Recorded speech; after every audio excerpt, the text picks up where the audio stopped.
ஒரு பேர் என்னென்னா வடுக பைரவர்னு சொல்லுவாங்க. இன்றைக்கி பைரவர் போனாலே எல்லாம் பயப்படுறாங்க.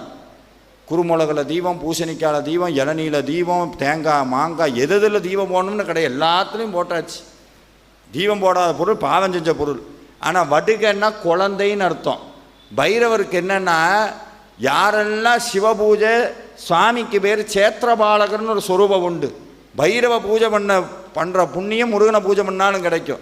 ஆதிசங்கரர் சொன்னார், தேவராஜ சேவியமான பாவனாந்திரி பங்கஜம் வியாழ யஜ்ஞ சூத்ரபிந்து சேகரம் கிருபாகரம் தாரதாரி யோகி விருந்த வந்திதம் திகம்பரம் காசிகாபுராதிநாத காலபைரவம் பஜே காலபைரவம் பஜ கஜ காலபைரவம் பஜே காலபைரவம் பஜ கஜ காலபைரவம் பஜே. யார் முருகனை பூஜை பண்ணுறாங்களோ அவங்க வீட்டுக்கு காவல் பைரவர் நிற்பார்.